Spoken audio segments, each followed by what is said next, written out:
여호와께서 어디 계시냐라는 제목으로 우리 하나님의 말씀을 증거하겠습니다. 어제부터인가요? 예레미야서를 이제 같이 통독하기를 시작했습니다. 선지서들을 특히 읽을 때 좀 어려운 부분이 없잖아 있습니다.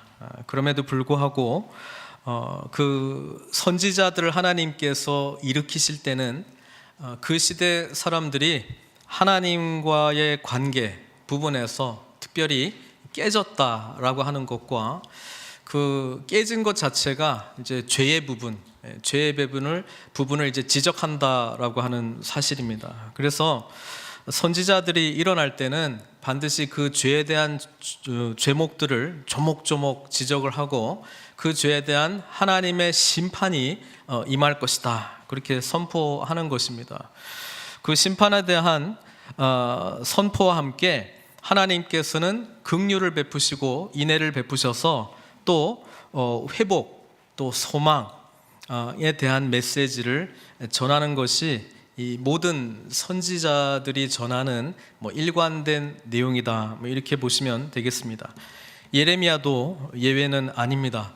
그런데 예레미야가 52장이죠. 52장인데 이사야가 66장임에도 불구하고 선지서 중에서는 제일 분량으로 보면은 긴 그 책입니다.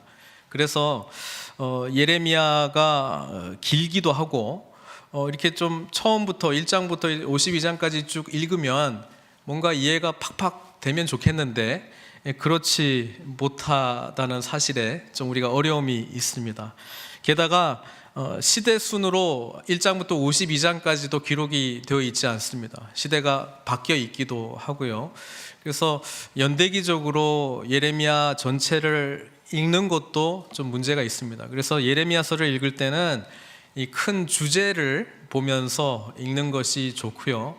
또 예레미야서 전체가 이렇게 1장부터 52장까지 어떤 통일된 메시지가 있다기보다는 이렇게 단락마다 하나님께서 예레미야 선지자를 통해서 말씀하셨던 내용들을 이렇게 엮은 그런 책이다로 이렇게 이해하시는 것이 좋습니다. 그래서 앞으로 이제 계속 또 읽으실 거니까요. 1장부터 25장까지를 크게 한 덩어리로 이해하시면 좋을 것 같습니다. 1장은 예레미야의 소명장입니다. 하나님께서 예레미야 선지자로 불렀던 내용이 이제 기록이 되어 있고, 나머지 2장부터 25장까지는 이제 예루살렘, 남쪽 유다를 향한 하나님의 심판에 대한 내용이 주를 이루고 있습니다. 그리고 또 큰 중요한 덩어리, 제가 모든 장은 하진 않을게요. 30장하고 33장까지가 굉장히 중요한 한 묶음입니다. 여기는 아까 심판과 소망, 회복에 대한 메시지가 있다면 예레미야만큼은 딱 중간에 기록되어 있기 때문에 30장부터 33장은 소망과 회복에 대한 이야기고요. 나머지 이제 뒷부분에 나와 있는 이야기들은 주로 열방에 대한 심판의 내용이 기록이 되어 있습니다. 그러니까 유다 말고 이제 주변국들, 심지어 이제 바벨론까지도 하나님께서 이제 이렇게 심판하겠다, 그런 내용들이 이제 주를 이루고, 마지막 이제 52장은 예루살렘이 함락되었다. 그리고 그 기록이 되어 있는 것이 예레미야라고 이렇게 보시면 됩니다. 그 이름 안에 이 큰 주제의 또 뜻이 담겨져 있어요. 예레미야라고 하는 이름의 뜻이 두 가지 뜻이 있는데, 첫 번째는 하나님께서, 여호와께서 이렇게 던진다라고 하는 의미입니다. 심판하겠다라고 하는 뜻이죠. 그리고 또 다른 의미는 여호와께서 높이신다, 회복에 대한 이야기입니다. 그래서 우리가 1장 여호와께서 예레미야 선지자를 불렀을 때 어떤 일을 하냐고 말씀하셨냐면 1장 10절에 보겠습니다. 같이 한번 한 목소리로 읽겠습니다. 보라, 내가 오늘 너를 여러 나라와 여러 왕국 위에 세워 내가 그것들을 뽑고 파괴하며 파멸하고 넘어뜨리며 건설하고 심게 하였느니라 이렇게 돼 있죠. 그래서 뽑고 파괴하고 파멸하고 넘어뜨리는 메시지는 심판, 그리고 건설하고 심는 메시지는 소망. 그러니까 심판과 회복, 소망에 대한 메시지를 예레미야 선지자를 통해서 전하겠다. 이 예레미야 내용도 중요하지만 예레미야 선지자 자체도 굉장히 중요합니다. 왜 중요하냐면 우리 예수님께서 가이사랴 빌립보에 제자들과 함께 있었는데 이제 물어보죠. 제자들한테 사람들이 나를 누구라고 하느냐. 그때 등장했던 사람 중에 누가 있습니까? 예레미야 선지자가 있습니다. 우리 마태복음 16장 13절 14절 같이 한번 읽어보겠습니다. 예수께서 빌립보 가이사랴 지방에 이르러 제자들에게 물어 이르시되 사람들이 인자를 누구라 하느냐. 이르되 제자들이 대답하는 거예요. 더러는 세례 요한, 더러는 엘리야, 어떤 이는 예레미야, 나 선지자 중에 하나라 하나이다. 그래서 제가 엘리야 이야기할 때 세례 요한과의 관계를 좀 말씀드린 적이 있는데, 어떤 사람들은 예수님 당시에 예수님이 누구냐라고 할 때 예레미야 선지자가 아닌가 이런 이야기를 했다는 거예요. 그러면 예레미야 선지자하고 예수님하고 공통분모가 좀 있을 것 같아요. 어떤 게 공통분모인 것 같습니까? 예레미야 선지자의 별명이 있어요. 별명이 뭐냐면 눈물의 선지자입니다. 40년 동안 사역을 하는데요, 메시지를 하나님께서 전하라고 했는데 이 선포되는 메시지가 주로 심판에 대한 내용이었기 때문에 사람들이 이것을 기쁨으로 받아들였을까요? 아닙니다. 제가 생각을 해봤어요. 하나님께서 나 이 메시지를 이번 주에 설교해. 그런데 내용이 뭐냐면 너희들은 망할 거야. 예루살렘 망할 거야. 성전이 파괴될 거야. 이 교회 무너질 거야. 뭐 이런 설교를 매주 한다고 생각해 보세요. 좋아하는 사람이 있었겠어요? 고향 사람들이 배척합니다. 가족들이 배척합니다. 예레미야는 평생을 하나님의 말씀을 전하는데 뭐 잘된 일이 없어요. 다 망하는 것만 선포를 했고, 실제로 그 일이 예레미야가 살아있는 동안에 다 일어났기 때문에 정말 눈물로 메시지를 전할 수밖에 없는 선지자였습니다. 우리 주님께서는 그래도 좀 화려했던, 인기 있었던 시절이 있었거든요. 막 오병이어 할 때가 최고의 인기 절정기였죠. 막 사람들이 막 구름대처럼 몰려오고 뭐 한마디만 하면 주야 그러고 막 쫓아오고 그랬는데, 예루살렘을 향해서 갔을 때는 눈물이 많아졌습니다.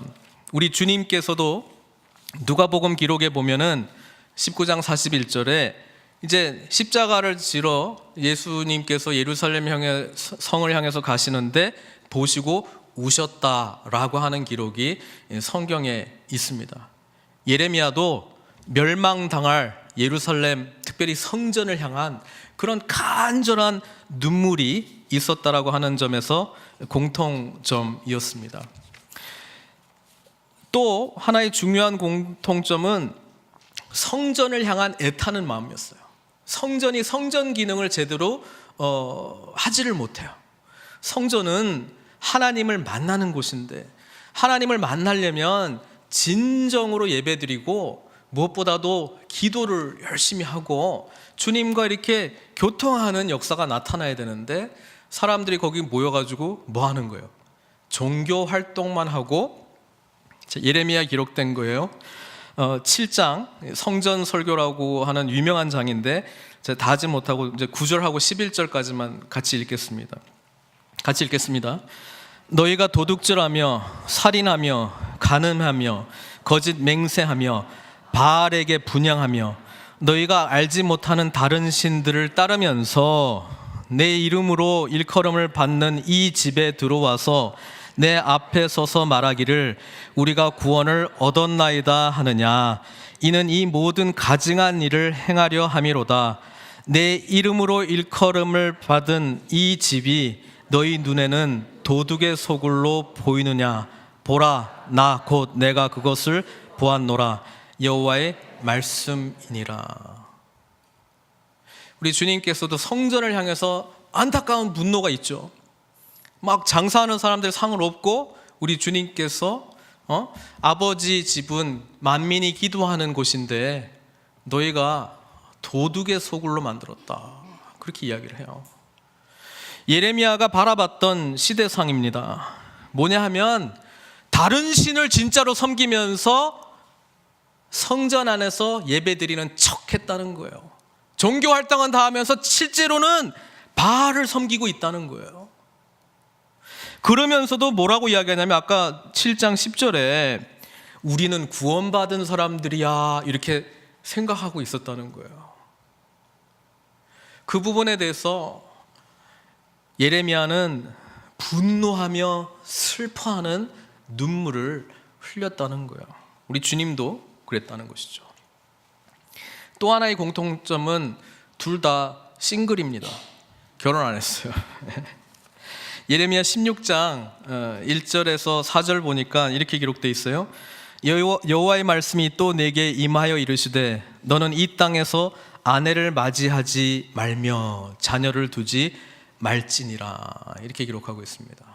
결혼을 하지 말라고 하는 이유는 지금 오늘 본문에서도 잠깐 읽었습니다마는 하나님과 이스라엘 백성들의 관계가 신랑과 신부가 결혼했던 그런 언약 관계인데 그 관계가 깨졌잖아요.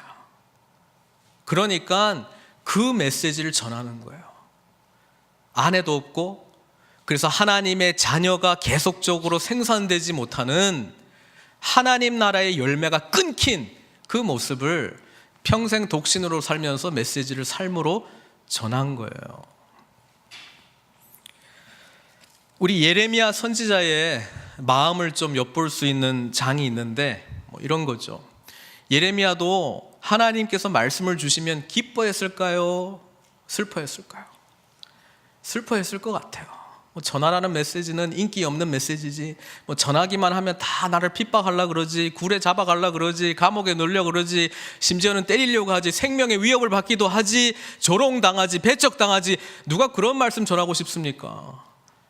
저도 오늘 그런 말씀 전하라고 그러면 사실 좀 두려운 마음이 있어요. 괜히 이 말 전해가지고 지금 막 새가족들도 오고 그러는데 다음 주부터 안 오리라 이렇게 하면 어떨지 지금 복 받으려고 그런 메시지 듣고 왔는데 심판할 거다 어쩌다 이런 이야기하고 지금 사업도 잘 돼야 되고 우리 자녀들도 잘 돼야 되고 이런 이야기를 들어야 되는데 다 망할 거야 이런 이야기 들으면 누가 오겠어요? 그렇죠? 여러분, 우리는 하나님께서 말씀을 전하실 때요, 내가 듣고 싶어하는 말씀을 받는 사람들이 아니고요, 하나님께서 전하시는 말씀을 받는 사람들, 그게 바로 예수 그리스도를 나의 구주로 고백하는 사람들인 줄로 믿습니다. 그래서 말씀은 때로는요 아파요. 특히 우리가 하나님과의 관계 속에서 소원해지기 시작하고 죄가 막 조금씩 틈타면서 나는 구원받고 잘하고 있다 생각하는데 하나님 보시기엔 전혀 그렇지 못하다라고 하는 지적을 하실 때는 하나님의 말씀을 듣는 것이 가장 큰 은혜이고 축복인 줄 믿습니다. 근데 그런 눈이 안 열려 있으면 듣고 싶은 말씀만 찾게 되어 있어요. 소망의 메시지, 기왕이면 좀 긍정적인 메시지, 기왕이면 축복의 메시지. 오늘날 설교 학자들이 이 강단에서 선포되는 말씀들을 이제 막 그 데이터를 내요. 그러면서 막 조언합니다. 기왕이면 축복하는 말을 더 많이 해라. 기왕이면 소망의 메시지를 더 많이 해라. 죄를 전하고 죄를 지적하고 회개하라고 자꾸 이야기하는 것 인기 없다. 그런 교회는 보니까 부흥이 잘 안 되더라. 뭐가 진짜 부흥인지는 모르겠어요. 진정한 부흥은 하나님의 말씀 앞에 온전히 서는 것인 줄 믿습니다. 진정한 부흥은 하나님의 통치 아래 하나님 나라를 이루는 것인 줄로 믿습니다. 그러기 위하여 우리는 내 자신이 나를 바라보는 눈에서 하나님께서 나를 어떻게 바라보는가, 하나님께서 우리 믿음의 공동체를 어떻게 보는가, 하나님께서 나의 가정과 나의 사업체와 내가 하는 모든 삶의 영역 가운데 뭐라고 하시는가, 그 하나님의 통치 아래 들어가서 하나님의 음성을 들을 때에 진정한 회복과 부흥이 시작된다는 거예요. 그래서 예레미야의 선지자의 이 마음을 전하고 싶지 않아요. 맨날 저주만 선포하고 이러니까. 그래서 20장 7절에서 9절까지 우리 예레미야의 마음이 이래요. 여호와여, 주께서 나를 권유하심으로 내가 그 권유를 받았사오며 주께서 나보다 강하사 이기셨으므로. 이게 뭔 말이냐면, 말은 멋있게 썼는데 나 안 하고 싶은데 하나님이 억지로 하라 그래가지고 내가 지금 하고 있는데, 하나님이 지금 이 말씀 전하라고 그래서 내가 지금 전하고 있는데요, 내가 전하니까 내가 조롱거리가 되니 사람마다 종일토록 나를 조롱하나이다. 이 말 전해봤자 좋은 거 하나도 없어요. 하나님, 누가 인정해 주는 것도 없어요. 다 나를 조롱해요. 다 나 욕해요. 내가 말할 때마다 외치며 파멸과 멸망을 선포함으로 여호와의 말씀으로 말미암아 내가 종일토록 치욕과 모욕거리가 됨이니이다.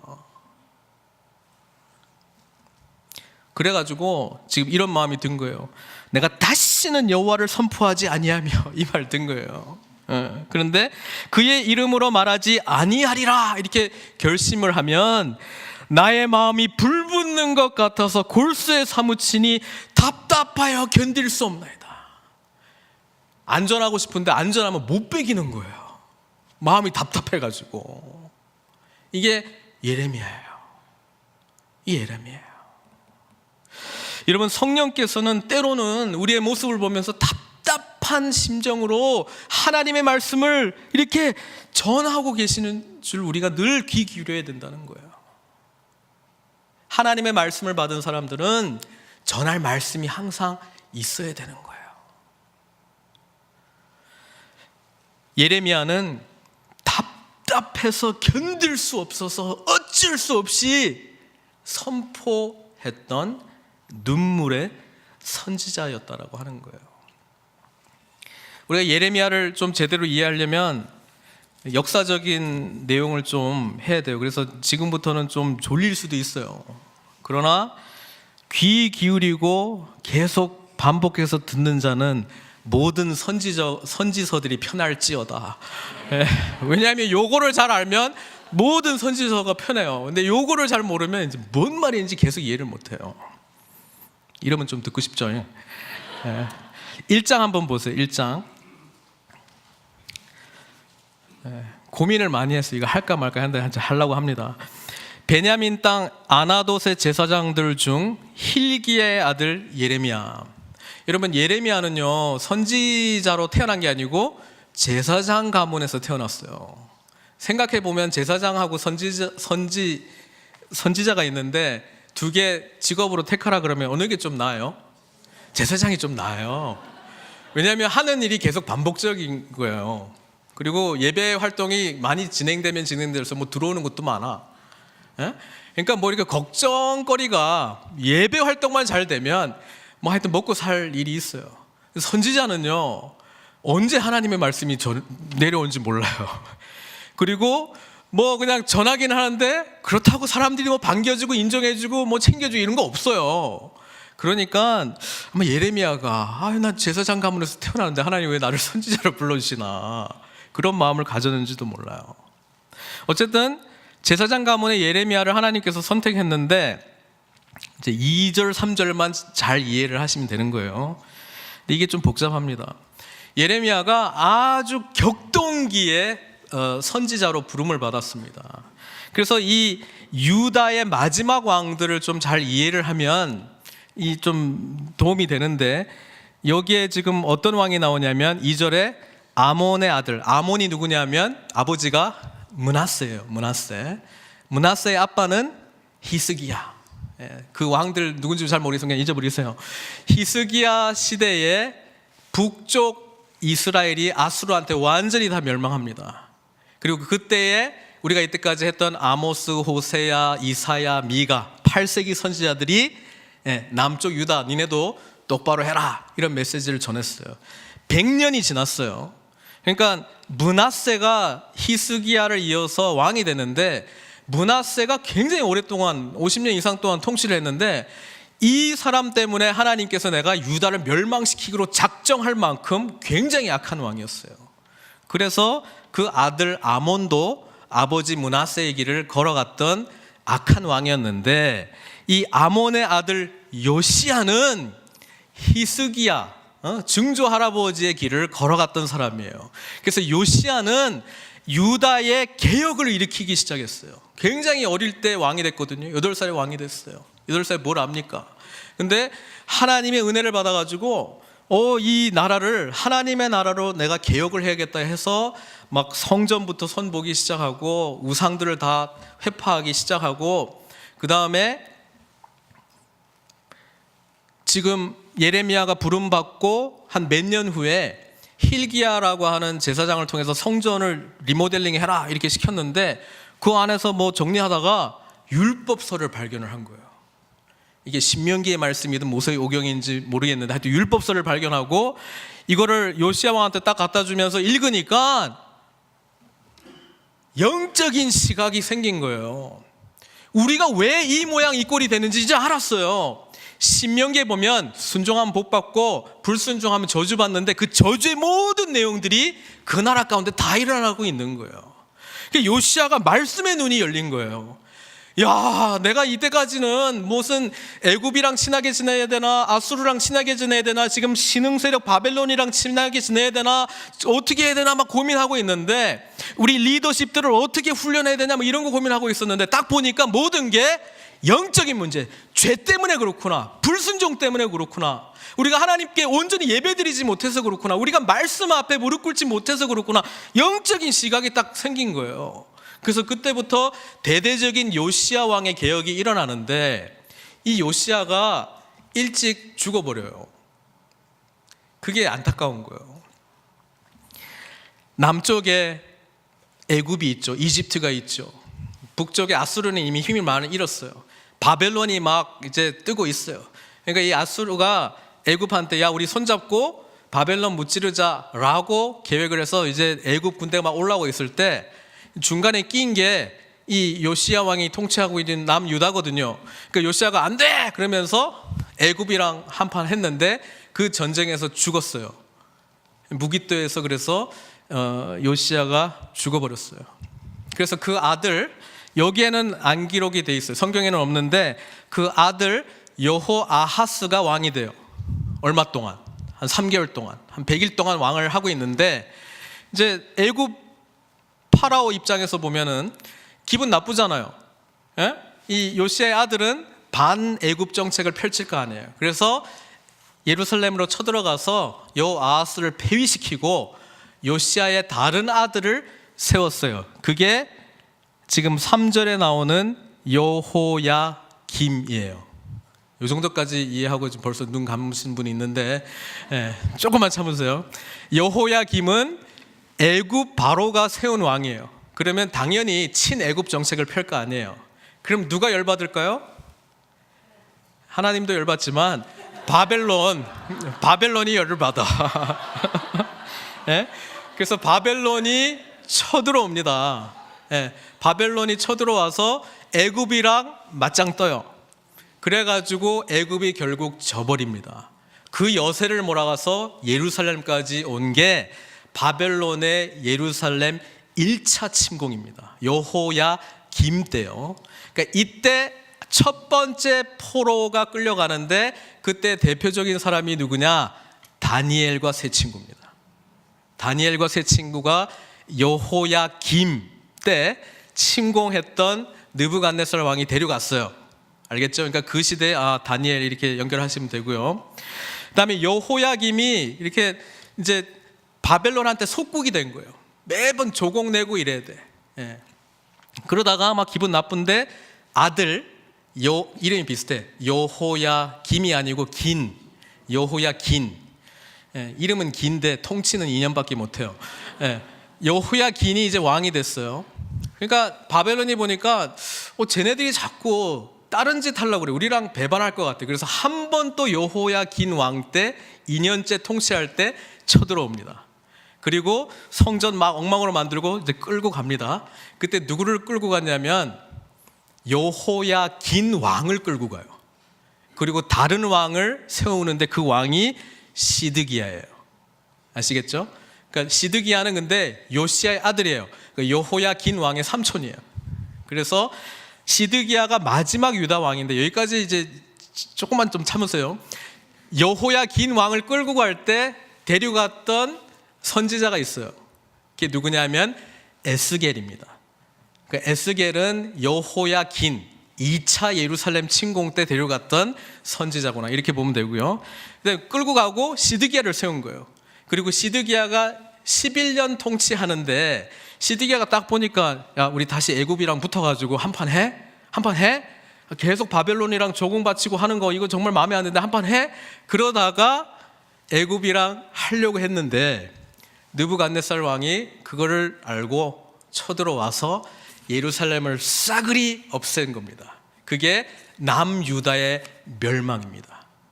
이 시기에 전체 다, 지금 제가 말씀드린 전체 다를 목격하고 그 왕들을 향해서 예언을 전했던 사람이 누구라고요? 예레미야입니다.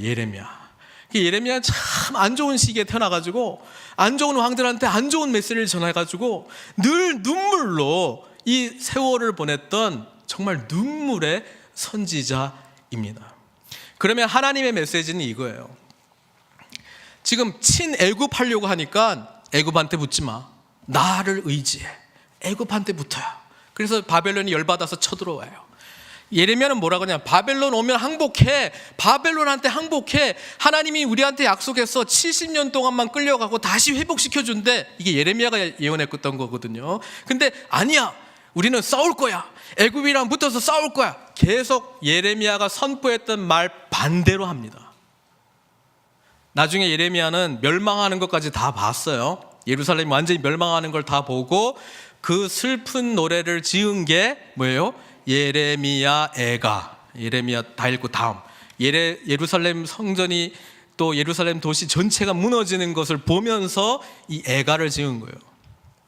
그리고 예레미야는 애굽으로 또 갑니다. 자기는 원치 않는데 사람들이 애굽으로 끌고 가서 결국은 거기에서 마지막 이렇게 순교한 걸로 그렇게 우리는 알려져 있습니다. 이 시대에 하나님께서 그 역사적인 상황 가운데에서 바벨론한테 붙어라, 뭐 애굽한테 붙어라, 스스로의 능력을 키워라, 뭐 이런 이야기를 하기 이전에 지금 오늘 우리가 읽었던 2장에 하나님께서 이것을 영적 진단을 내리는 거예요. 여러분, 우리는 믿음의 사람들은 세상이 돌아가는 이야기에 귀 기울이면서도요, 영적 진단을 할 줄 알아야 돼요. 지금 이 상황이 하나님이 보시기에 어떤 시츄에이션인지를 분별할 수 있어야 돼요. 근데 그 모든 것이 죄와 연결이 돼 있다는 거예요. 그게 2장의 내용이에요. 하나님께서 뭐라고 그러시냐면 옛날을 생각해 보자. 보세요. 2장 2절. 야, 내 청년의 때의 인애와 내 신혼 때의 사랑을 기억하노니 곧 씨 뿌리지 못하는 땅 그 광야에서 나를 따랐습니다. 이스라엘은 여호와를 위한 성물 곧 그의 소산 중 첫 열매이니 그를 삼키는 자면 모두 벌을 받아 재앙이 그들에게 닥치리라. 여호와의 말씀이니라. 하나님 뭐라고 그러냐면 옛날 우리 관계 좋았는데 애굽에서 내가 너희들 종되었던 삶에서 해방시켜주고 너희들 시내산에 인도해서 율법을 줄 때 그때 나는 이스라엘 백성들과 너희들과 결혼한 거야. 하나님이 그렇게 말하는 거거든요. 그때 우리 사랑이 얼마나 뜨거웠는가. 그리고 약속의 땅을 향해서 그 험난했던 광야의 여정을 하나님만을 온전히 바라보며 우리가 가지 않았던가. 그렇게 이야기를 하는 거예요. 하나님은 그때의 우리 관계 어디 갔나 그러는 거예요. 그때 우리 관계 어디 갔나 물어보는 거예요. 그러면서 지금 이 타락한 이스라엘 백성들을 향해서 이런 말씀하십니다. 5절에요. 나 여호와가 이와 같이 말하노라. 너희 조상들이 내게서 무슨 불의함을 보았기에 내가 무슨 잘못했냐. 나를 멀리 하고 가서 헛된 것을 따라 헛되이 행하였느냐. 너희들 지금 삶을 봐라. 영어 성경은요, They follow worthless idols and became worthless themselves 이렇게 돼 있습니다. 헛된 것들을 쫓아가다가 헛된 것들이 되었네. 그렇게 이야기를 하고 있어요. 여러분, 하나님이 없는 가치 세계는요, 다른 것이 중요하다는 가치 세계에서 살고 있는 거예요. 하나님이 최상의 가치라고 여기면서 살아가는 자가 예배자의 삶을 사는 거예요. 여러분, worship이라고 하는 이 예배가 worth, 가치라고 하는 이 영어 단어에서 파생되어 나온 거거든요. 그러니까 최상의 가치가 하나님이다 라고 인정하며 진정으로 드리는 사람, 예배자들이 참된 예배자들인데, 하나님이 최고가 아니야, 다른 게 최고야, 바알이 최고야, 세상에서 말하는 뭔가가 최고야가 나의 최상의 가치면요, 그게 뭐가 될지 모르겠어요. 돈이 될 수도 있고 명예가 될 수도 있고 가족이 될 수도 있고 뭐가 될지도 모르겠는데, 하나님을 대체하는 다른 가치를 추구하면서 내 삶이 돌아가고 있다 그러면 그것은 성경에서 보면은 헛된 아이돌이다, 헛된 우상이다라고 이야기를 하고요, 우리의 가치는 헛된 가치가 된다 이렇게 이야기를 하고 있습니다. 그래서 하나님은 이어서 이제 오늘 설교 제목이 나오는데요, 이렇게 이야기하죠.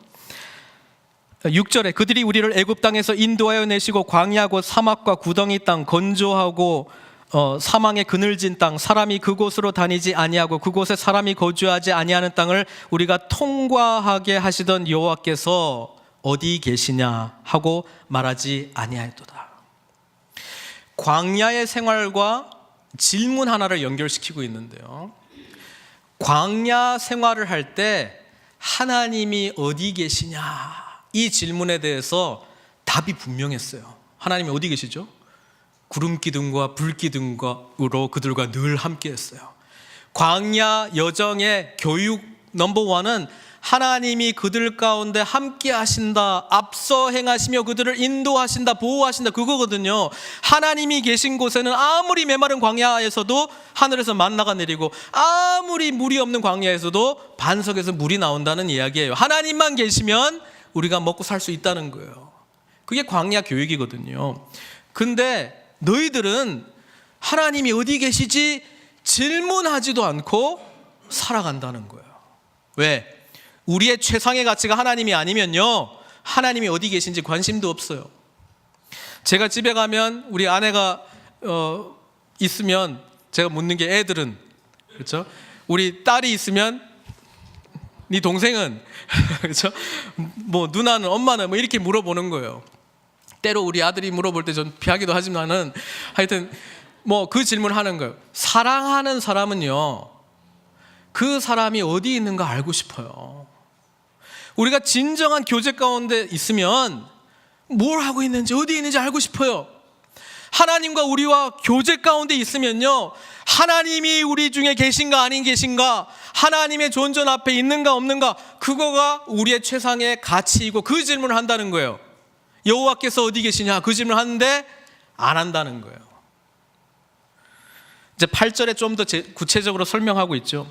제사장들은 여호와께서 어디 계시냐 말하지 아니하였으며 율법을 다루는 자들은 나를 알지 못하며 관리들도 나에게 반역하며 선지자들은 바알의 이름으로 예언하고 무익한 것을 따랐느니라.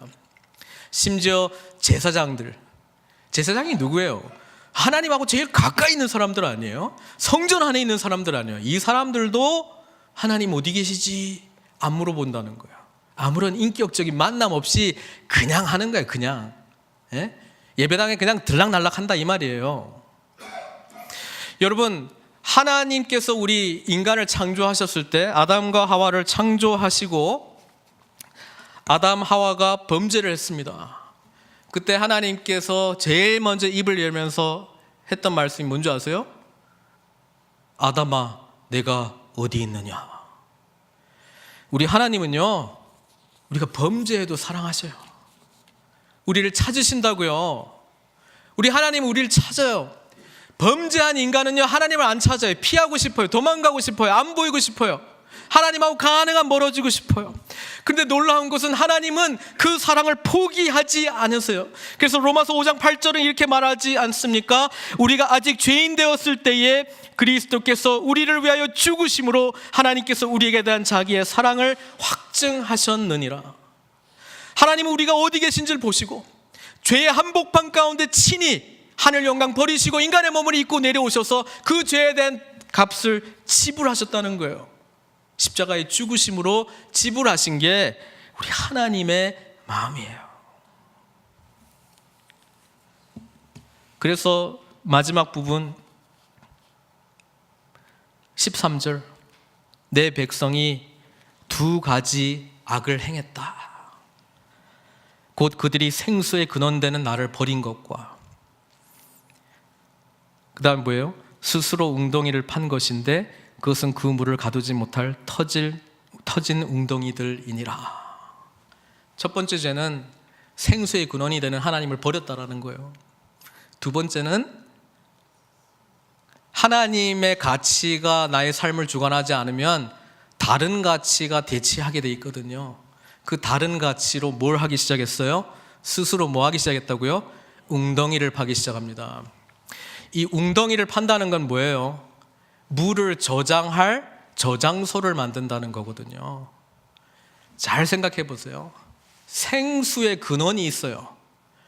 저장 탱크가 있어요. 만약에 우리가 붙들어야 될 것이 있으면 뭘 붙들어야 될까요? 생수의 근원을 붙들면 언제든지 생수는 오게 돼 있어요. 그런데 생수의 근원은 무시하고 저장 탱크에 관심이 있는 삶, 이게 바로 하나님을 나의 왕으로 여기지 못한 삶이에요. 생각해 보세요. 저장 탱크가 하는 일이 뭐예요? 물 없을 때 물을 저장해 놨다가 쓰는 거예요. 인간은요, 이때 당시에 농경사회이기 때문에 늘 비가 제때 내려줘야 돼요. 그런데 컨트롤이 안 돼. 컨트롤이 안 되면 인간이 스스로 노력해서 뭔가를 구해내야 돼요. 그게 바로 이 물 웅덩이였다는 거예요. 물 없을 때 저장해 놨다가, 물 있을 때 저장해 놨다가 물 없을 때 쓰자, 이 말 아니에요. 여러분, 하나님의 은혜를 인간이 자기가 통제하겠다는 거예요, 지금. 더 웃긴 거는 인간은 통제하는 쪽에 더 관심이 많아요. 어떻게 하면 웅덩이를 더 크게 만들까? 어떻게 하면 웅덩이가 이렇게 터진 웅덩이가 안 되도록 내가 만들 수 있을까? 어떻게 하면 옆집에 있는 웅덩이보다 더 큰 웅덩이를 만들 수 있을까? 그래서 내가 이 황량한 시간 가운데 나 혼자 어떻게 물 공급받으면서 살 수 있을까? 지금 이거 하고 있었다는 거예요. 그래서 그 웅덩이가 뭐냐? 바알을 섬기는 헛된 행위였고, 애굽을 의지했던 헛된 행위였고, 바벨론을 의지했던 헛된 행위였고, 하나님 아닌 다른 것들을 의지했던 헛된 행위들 전체가 바로 이 스스로 웅덩이를 판 행위였다라고 하는 것이죠. 신약으로 넘어가겠습니다. 하나님께서는 13절에 자기 자신을 뭐라고 말씀하냐면 생수의 근원이라고 말씀하셨어요. 여러분, 요한복음 4장에 예수님께서 사마리아 지역이 뭡니까? 북이스라엘이 멸망했던 그 수도, 지금 100년 전에 완전히 그냥 멸망했던 그 도시를 지나가면서 여인 한 명을 만나지 않습니까? 그 여인은 대낮에 가장 뜨거울 때, 사람들이 별로 안 올 때 물을 기르러 왔던 사마리아 여인이죠. 이 여인은 머리에 항아리를 이고 갔어요. 이게 뭐예요? 항아리가 뭐예요? 웅덩이까지는 안 되더라도 오늘 하루 물 마실 거는 컨트롤할 수 있는 내 나름대로의 최소한의 통제 장치 아닙니까? 물 기르러 와요. 아유, 맨날 기르러 오는 것도 힘든데 그래도 하루에 한 번만 올 수 있는 물양 내가 그냥 가지고 갔으면 좋겠다. 예수님께서 그 여인을 바라보면서 뭐라고 말씀하십니까? 이 물을 마시는 자마다 다시 목마르려니와 내가 주는 물을 마시는 자는 영원히 목마르지 아니하리니 내가 주는 물은 그 속에서 영생하도록 솟아나는 샘물이 되리라, 이렇게 말씀했어요. 그리고 그 물이 무엇인지, 이 물이 뭐지? 요한복음 7장에 그 물에 대한 내용을 정확하게 설명해 주죠. 초막절 끝날에 우리 주님께서 서서 외쳐 모든 사람들이 듣는 가운데 이르렀습니다. 누구든지 목마르거든 내게로 와서 마시라. 나를 믿는 자는 성경의 이름과 같이 그 배에서 생수의 강이 흘러나오리라 하시니. 39절에 이 생수에 대한 설명이 있어요. 이게 뭐라고요?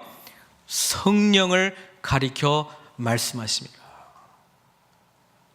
우리 믿는 자, 예수 그리스도께서 우리의 죄를 용서하시고 부활의 능력으로 새 생명을 입은 새로운 피조물인 우리들은 예수 그리스도의 영이신 성령께서 우리 가운데 내주하시는 줄 믿습니다. 성령께서 우리 가운데 충만하게 역사하며 성령께서 주님의 뜻대로 주님이 통치하시는 삶으로 우리를 인도할 때 우리의 삶은 가장 큰 만족을 누리게 될 줄 믿습니다. 가장 큰 기쁨을 누리게 될 줄 믿습니다. 세상 어떤 터진 웅덩이 또 채울 수 없는 끊임없이 솟아나는 영생의 샘물이 우리 가운데 터져 나올 줄 믿습니다.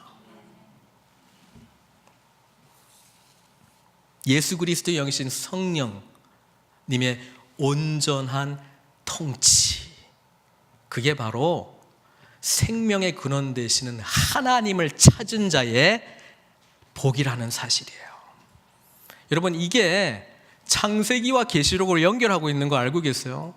여러분, 하나님께서 인간을 창조하시고 인간이 살기 위해서 에덴 동산을 창설하셨는데 그 에덴 동산에서 강줄기가 있어요. 근데 이 강줄기는 이렇게 근원에서 흘러나와서 네 줄기로 가게 돼 있어요.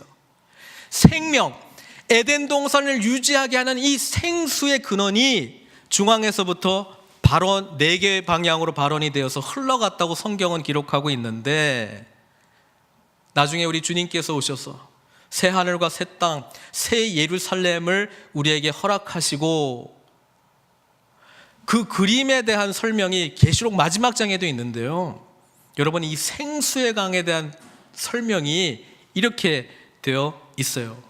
계시록 22장, 성경 맨 마지막 장 1절 2절입니다. 또 그가 수정같이 맑은 생명수의 강을 내게 보이니 하나님과 및 어린 양의 보좌로부터 나와서.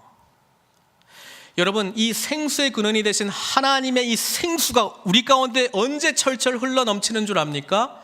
예수 그리스도께서 우리의 삶을 통치할 때예요. 우리의 삶이 하나님의 나라의 통치 가운데 있을 때에 이 생수가 흘러난다는 거예요. 성령 충만한 은혜가 우리에게 주어진다는 거예요. 이 물이 흘러갑니다. 길 가운데를 흐르더라. 강 좌우편에 생명나무가 있어 12가지 열매를 맺되 달마다 그 열매를 맺고 그 나무 잎사귀들은 만국을 치료하기 위해서 있더라. 이 생수가 흘러가는 곳마다 하나님의 생명의 열매가 나타날 줄 믿습니다. 이 생명이 닿는 곳마다 치료의 역사가 나타날 줄 믿습니다. 이 생명수가 닿는 곳곳마다 회복의 역사가 나타날 줄 믿습니다. 그 그림을 지금 이야기하고 있는 거예요. 오늘 우리에게 하나님께서 지금 이렇게 말씀하고 있는 거예요. 영적 진단을 하고 지금 어디 있는지 지금 직시하고 하나님 어디 계시는가 그 질문하라는 거예요. 그러면 그 답이 계시록 22장 17절에 답이 나온다는 거예요. 하나님 어디 계십니까? 라고 우리가 부르짖으면 성령과 신부가 말씀하기를 오라, 나 지금 여기 있어, 와, 오라 하시는도다. 듣는 자도 오라 할 것이요 목마른 자도 올 것이요 또 원하는 자는 값없이 생명수를 받으리라. 우리가 받지 못한 것은 구하지 않기 때문입니다. 우리가 구하지 않는 진짜 이유는요, 하나님께서 내 삶의 최상의 가치가 아니기 때문에 안 구하는 거예요. 스스로 자기 자신을 속이지 마시고 진정한 생명의 가치, 마땅히 예배 받으실 하나님께로 나오시면서 하나님 여기 계시죠? 주님의 임재 가운데 나왔습니다. 제 삶 가운데 영원히 마르지 않는 생명수를 허락해 주십시오. 이 고백을 할 때 우리의 삶 전체에 하나님의 이 생명수의 은혜가 넘쳐 흐를 줄 믿습니다. 이 은혜 속에서 참 만족을 누리며 참된 회복을 경험하며 참된 생명력을 경험하는 저와 여러분들 되시기를 주님의 이름으로 축원드립니다. 같이 기도하겠습니다. 여러분, 복잡한 예레미야 시대의 상황을 말씀드렸는데요, 질문하고 있는 거예요. 우리는 진정으로 무엇을 의지하고 있는가? 하나님 어디 계십니까? 연인과 같이, 신랑 신부의 관계와 같이 하나님을 찾아야 되는데, 내가 통제하기 위해서 웅덩이 파고 있지 않습니까? 거기에 땀 흘리고 있지 않습니까? 다른 가치를 채우기 위해서 터진 웅덩이들을 만들고 있지 않습니까? 큰 웅덩이, 더 큰 웅덩이 주세요 이러고 있지 않습니까? 하나님께서는 주님을 찾으라고 말씀하고 있습니다. 그리고 그 찾는 자에게 영원히 부어주시는 생명수의 은혜가 넘치는 성령님의 놀라운 역사를 우리에게 허락해 주신다고 말씀하셨는데, 무엇을 바라보고 있습니까? 여호와께서 어디 계시냐? 사랑의 마음으로 찾아가시고 그분의 임재 가운데, 하나님의 통치 가운데 보좌로부터 철철 흘러넘치시는 생명수의 은혜를 경험하게 해달라고 이 시간 같이 기도하겠습니다. 사랑의 하나님, 눈물로 호소하는, 애타게 호소하는 예레미야 선지자의 말씀을 통하여 오늘 우리가 무엇을 구하며 무엇을 찾아야 되는지 다시 한번 깨닫게 해주시니 감사합니다. 우리 하나님 어디 계십니까? 우리 하나님 늘 우리와 함께 하시죠? 이 고백 속에 임마누엘, 우리 주님의 은혜를 충만히 경험케 하여 주시옵소서. 우리 삶 가운데 주님께서 통치하시기 때문에 영생토록 쏟아내는 그 생명수의 은혜 가운데 젖어 생명의 열매를 낳게 하여 주시고, 내 자신뿐 아니라 치료가 필요한 자들에게 참된 회복의 메시지를 삶으로 증거하는 저희들 다 될 수 있도록 은총 베풀어 주시옵소서. 예수님의 귀하신 이름으로 기도드리옵나이다.